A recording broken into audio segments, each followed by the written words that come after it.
नमस्कार, good evening, शुभ संध्या। घड़ी में रात के 8:30 बजे हैं और अपने वादे के अनुसार आपके अपने खेल कार्यक्रम स्पोर्ट्स कैन के साथ हाजिर हूं मैं, धर्मेंद्र। नमस्कार। और आज स्टूडियो में हमारे साथ मौजूद मेहमान हैं गिरीश बुबना, वरिष्ठ खेल पत्रकार।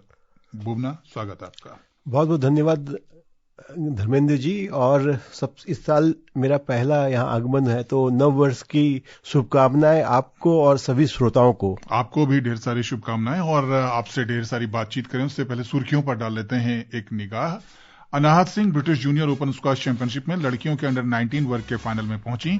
लक्ष्य सेन और Ayush Shetty Malaysia open badminton tournament में पुरुष सिंगल्स के दूसरे दौर में पहुंचे।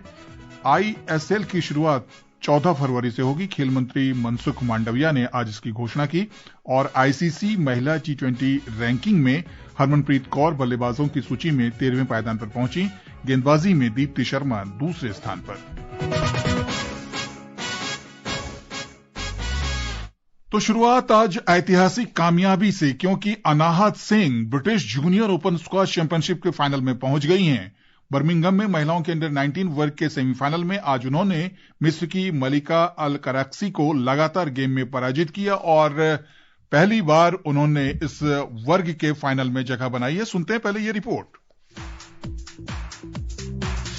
भारतीय महिला स्क्वैश की नई और बड़ी उम्मीद अनाहत सिंह ने बर्मिंघम यूनिवर्सिटी मैदान पर विरोधी खिलाड़ी की अंतिम 4 के मैच में एक नहीं चलने दी। 17 साल की अनाहत ने मैच की शुरुआत से ही विरोधी पर अपनी पकड़ मजबूत कर ली। उन्होंने पहला गेम थोड़े संघर्ष के बाद 11-8 से जीत लिया। दूसरे गेम में अनाहत को 11-7 की आसान जीत मिली। तीसरे गेम में मलिका ने वापसी की पुरजोर कोशिश की, लेकिन 12 बार की PSA टूर खिताब विजेता अनाहत ने कड़े संघर्ष के बाद आखिरकार ये गेम भी 11-9 से जीत लिया और पहली बार इस आयु वर्ग के फाइनल में जगह बनाई। भारतीय खिलाड़ी को सिर्फ 28 मिनट में ये जीत मिली। फाइनल में अनाहत का सामना यूरोपीय जूनियर चैंपियन और दूसरी वरीयता प्राप्त फ्रांस की लॉरेन बाल्टायान से होगा। अनाहत ब्रिटिश जूनियर ओपन में सभी आयु वर्गों में कुल मिलाकर 9वीं बार फाइनल में पहुंची है और उनका लक्ष्य 2005 में जोशना चिनप्पा के बाद इस प्रतियोगिता में अंडर 19 खिताब जीतने वाली दूसरी भारतीय खिलाड़ी बनने का है। वो जिस फॉर्म में है उससे खिताब उनकी पहुंच से अब सिर्फ एक कदम दूर दिखाई दे रहा है। उधर लड़कों के अंडर 17 वर्ग में भारत की चुनौती समाप्त हो गई है। दूसरी वरीयता प्राप्त भारतीय खिलाड़ी आर्यवीर दीवान को सेमीफाइनल्स में मिस्र के फिलोपेटर सालेह से 9-11, 5-11, 7-11 से हार मिली। नवीन सक्सेना, स्पोर्ट्स स्कैन। लड़कों के वर्ग में भारत की चुनौती भले ही समाप्त हो गई हो, लेकिन अनाहत ने जिस तरह का प्रदर्शन इस पूरे टूर्नामेंट में किया है, वैसे तो ब्रिटिश ओपन स्क्वैश जो है वो उनको रास आता रहा है। विभिन्न आयु वर्गों में वो 9 बार फाइनल में पहुंच चुकी हैं, लेकिन पहली बार अंडर 19 के फाइनल में पहुंची हैं। उनके प्रदर्शन को लेकर आप क्या कहेंगे गिरीश? बहुत ही बेहतरीन प्रदर्शन, और ये 100वीं वर्षगांठ है इस प्रतियोगिता की, और इसको जीतना अपने आप में ही एक कीर्तिमान स्थापित करेगा अनाहत के लिए। और मैं अपने श्रोताओं को धर्मेंद्र बताना चाहूंगा, अनाहत ये नाम उनका कैसे पड़ा। और जब वो 2008 में जब उनकी पैदाइश हुई तो उनके पिता जो गुरशरण सिंह है वो जपजी साहिब पाठ कर रहे थे अस्पताल में, और वहां से अनाहत नाम उनको मिला। और जो माता पिता जो है वो खुद एथलीट हैं, हॉकी खिलाड़ी रहे। और अनाहत उनको प्रेरित किया पीवी सिंधु ने जी। और वो बैडमिंटन खिलाड़ी बनना चाहती थी, लेकिन कुछ बैडमिंटन टूर्नामेंट भी खेले, लेकिन वहां पर जो एक करवट बदली, एक जो उनके बदलाव आया, उनकी बड़ी बहन है जो काफी अमायरा, वो स्क्वैश खेलती थी। पहले वो टेनिस खेलती थी, बाद में उन्होंने स्क्वैश खेलना स्टार्ट किया। तो अमायरा के साथ वो कुछ मैचेस देखने गई, वहां पर उन्होंने कुछ जूनियर प्रतियोगिताएं शुरू की और उनका फिर वो रुझान जो है इस खेल में की तरफ हुआ। लेकिन जो उनके ऊपर जिम्मेदारी है, जोशना चिनप्पा और दीपिका पल्लिकल का जो एक दौर रहा है, जिस तरह का प्रदर्शन उनका रहा है, उस सिलसिले को कायम रखने की और उस प्रदर्शन को दोहराने की और उससे आगे बढ़कर प्रदर्शन की उन पर जिम्मेदारी होगी। बिल्कुल, जिम्मेदारी बहुत बड़ी है। अब हम इसी बात से आप ये अंदाजा लगा सकते हैं कि जो ये प्रतियोगिता है, इससे पहले किसी भारतीय ने जीती थी, वो 2005 में जोशना चिनप्पा ने जीती। आप ये मान के चले कि लगभग 21 साल के बाद, 20-21 साल के बाद उनके पास ये मौका है। और वैसे जो साल 2025 रहा है उनका स्वर्णिम साल रहा है, जब से उन्होंने शुरुआत की। हालांकि जैसे एशियन गेम्स में और कॉमनवेल्थ गेम्स में वो सबसे कम उम्र की खिलाड़ी थी, अब इतनी परिपक्व हो गई हैं, जहां पर वो एक नेचुरल एथलीट निकल के आती हैं। फ्लूइड स्ट्रोक है और जो अटैकिंग मोड है वो उनका शानदार है। और आज भी जो जीत हासिल की है उसमें सबसे बड़ा योगदान वो क्या था कि जो दो कॉर्नर होते हैं, आगे के जो दो कोने होते हैं, जहां वहां पर उन्होंने शॉट्स खेला जिससे प्रतिद्वंदी जो इजिप्ट की मलाइका अल करसी है उनको मौका नहीं मिला वापस रिटर्न करने का। हालांकि आप देखें तो सीधे मुकाबले में 11-8, 11-7, 11-9 से सिर्फ 28 मिनट में हराया। तो इससे लगता है कि अब जब फाइनल में मुकाबला उनका जो होने वाला है वो यूरोपियन जूनियर चैंपियन है और दूसरी वरीयता प्राप्त फ्रांस की लॉरेन बल्टैन से होगा। तो मैं ये मुकाबला अच्छा रहने की उम्मीद है और उम्मीद है कि इस बार वो खिताब भारत की झोली में जरूर लाकर देंगी। अब बात करेंगे बैडमिंटन की। लक्ष्य सेन और आयुष शेट्टी कोलंबपुर में Malaysia open super 750 badminton tournament में पुरुष सिंगल्स के दूसरे दौर में पहुंच गए। लक्ष्य ने सिंगापुर के जिया हेंग जेसन तेह को 21-16, 15-21, 21-14 से हराया। आयुष ने ओलंपिक पदक विजेता मलेशिया के ली जियो को 21-12, 21-17 से शिकस्त दी। कल अगले दौर में लक्ष्य का सामना हांगकांग के ली यी से होगा। आयुष चीन के शी युकी का सामना करेंगे।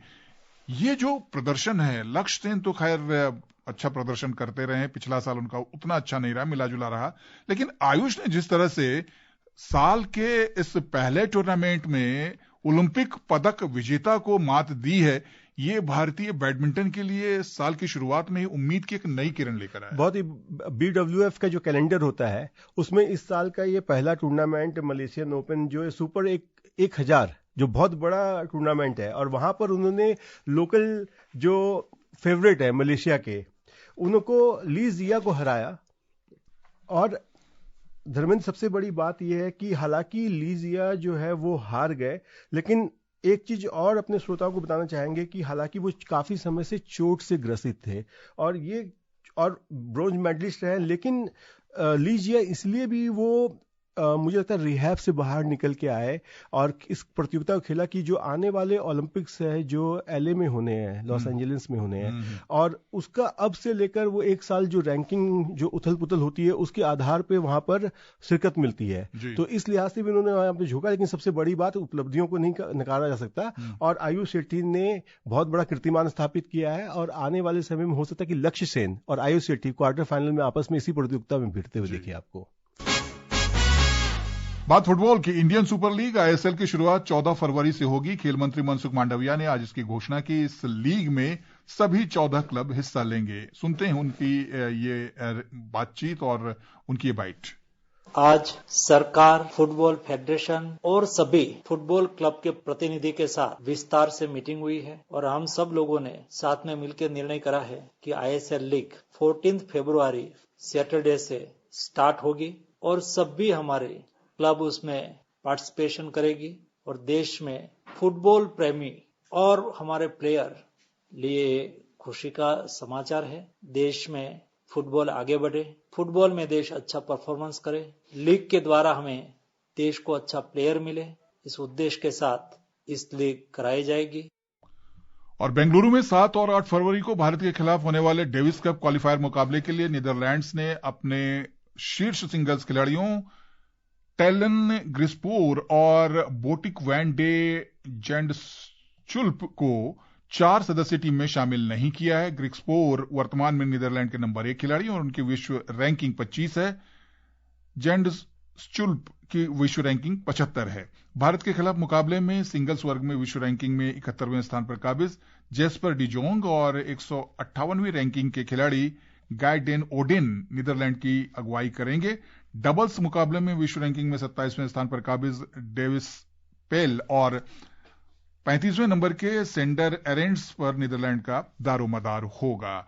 और एक और खबर टेनिस से जुड़ी हुई। ऑस्ट्रेलियन ओपन टेनिस के आयोजकों ने आज मेलबर्न में पुरस्कार राशि में बढ़ोतरी की घोषणा की। इसे बढ़ाकर अब रिकॉर्ड $111.5 मिलियन ऑस्ट्रेलियन डॉलर कर दिया गया। सुनते हैं ये रिपोर्ट।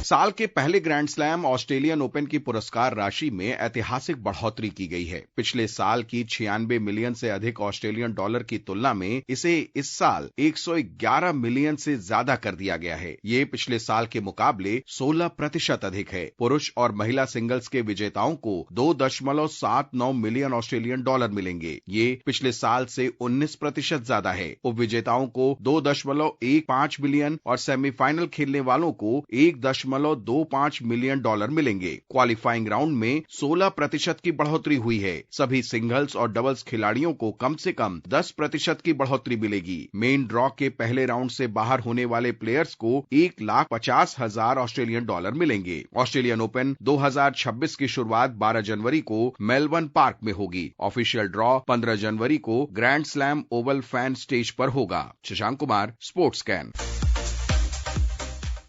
तो साल के पहले ग्रैंड स्लैम के लिए स्टेज तैयार है। 12 जनवरी से इसकी शुरुआत होने जा रही है। और उससे पहले गिरीश, ये अच्छी खबर टेनिस खिलाड़ियों के लिए जो इस टूर्नामेंट में भाग लेंगे। पुरस्कार राशि ऐतिहासिक स्तर पर पहुंचा दी गई है। बिल्कुल, अब जो पारिश्रमिक है वो खिलाड़ियों की साल दर साल बढ़े, ताकि वो अपने आप को इस टूर्नामेंट के लिए प्रेरित और भी करते रहे।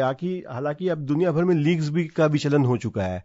तो इस लिहाज से भी धर्मेंद्र जो आयोजक है, जो चारों ग्रैंड स्लैम है, वो चाहते हैं कि अभी भी जो बड़े खिलाड़ी हैं वो इसकी तरफ आकर्षित रहें, क्योंकि अब दुनिया भर में एक ऐसा दौर चल पड़ा है जहां पर लीग्स अट्रैक्ट करते हैं खिलाड़ियों को। तो इस तरह से देखा जाए कि खिलाड़ी वहां पर अभी भी अपनी प्रतिद्वंदिता जो है बरकरार बना रखे। अब बात क्रिकेट की। सिडनी में एशेज टेस्ट श्रृंखला के 5वें और अंतिम टेस्ट मैच के आज तीसरे दिन का खेल समाप्त होने तक मेजबान ऑस्ट्रेलिया पहली पारी में 7 विकेट पर 518 रन बना चुका था। कप्तान स्टीव स्मिथ 129 और ब्यू वेबस्टर 42 रन बनाकर क्रीज पर हैं। उससे पहली पारी के आधार पर 134 रन की बढ़त मिल चुकी है। स्मिथ के करियर का यह 37वां, जबकि एशेज के इतिहास में उनका ये 13वां शतक है। इंग्लैंड के लिए अब तक ब्रेडन कार्स ने 3 जबकि ब्रेन स्टोक्स ने 2 विकेट लिए हैं। 5 मैच की श्रृंखला में ऑस्ट्रेलिया 3-1 से आगे है। उधर दुबई में आज जारी आईसीसी महिला T20 क्रिकेट रैंकिंग में भारत की कप्तान हरमनप्रीत और बल्लेबाजों की सूची की बात करें तो उन्होंने 2 स्थान की छलांग लगाई है और 13वें पायदान पर पहुंच गई हैं। स्मृति मंधाना तीसरे और शेफाली वर्मा छठे स्थान पर बरकरार हैं। ऑस्ट्रेलिया की बेथ मूनी ने शीर्ष स्थान पर अपना स्थान बरकरार रखा है। गेंदबाजी रैंकिंग में दीप्ति शर्मा दूसरे स्थान पर खिसक गई हैं। ऑस्ट्रेलिया की एनाबेल सदरलैंड ने दीप्ति को पीछे छोड़कर शीर्ष पर जगह बना ली है। विजय हजारे ट्रॉफी की बात करें तो राजकोट में विजय हजारे ट्रॉफी क्रिकेट के एलिट ग्रुप बी के मैच में आज बड़ौदा ने जम्मू कश्मीर को 76 रन से हरा दिया। बड़ौदा ने 332 रन बनाए थे। जम्मू कश्मीर की टीम 256 रन बनाकर ही आउट हो गई। एक अन्य मैच में हैदराबाद ने बंगाल पर 107 रन की जीत दर्ज की। हैदराबाद ने पहले बल्लेबाजी करते हुए 5 विकेट पर 352 रन बनाए। जवाब में बंगाल की टीम 245 रन पर आउट हो गई। चंडीगढ़ ने असम पर 7 विकेट से जीत दर्ज की। असम ने 7 विकेट पर 284 रन बनाए थे। चंडीगढ़ ने 3 विकेट पर 286 रन बनाकर लक्ष्य हासिल कर लिया। जयपुर में ग्रुप सी के मैच में पंजाब ने गोवा पर 6 विकेट से जीत दर्ज की। गोवा ने 211 रन बनाए थे। पंजाब ने 4 विकेट खोकर लक्ष्य हासिल कर लिया। अगर हम बात करें मुंबई के मुकाबले की तो मुंबई ने हिमाचल प्रदेश को 7 रन से हराया। मुंबई ने 9 विकेट पर 299 रन बनाए थे। जवाब में हिमाचल प्रदेश की टीम 292 रन बनाकर आउट हो गई। अल्लूर में ग्रुप डी में दिल्ली ने रेलवे को 6 विकेट से मात दी। रेलवे ने 179 रन बनाए थे। दिल्ली ने 4 विकेट पर 182 रन बनाकर जीत दर्ज की। अहमदाबाद में ग्रुप ए में झारखंड ने मध्य प्रदेश को 2 विकेट से हराया। मध्य प्रदेश ने 277 रन बनाए थे। झारखंड ने 8 विकेट गंवाकर लक्ष्य हासिल किया। रांची में प्लेट ग्रुप के मैच में बिहार ने मणिपुर को 6 विकेट से हराया। मणिपुर ने 169 रन बनाए।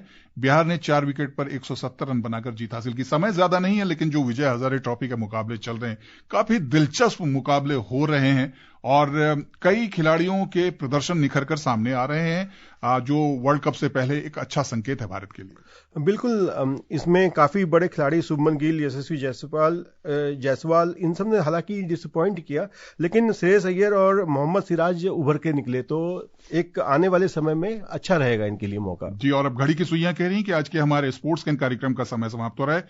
गिरीश स्टूडियो में आने के लिए, बातचीत के लिए शुक्रिया। बहुत बहुत धन्यवाद। दोस्तों, मुझे भी दीजिए अनुमति। नमस्कार।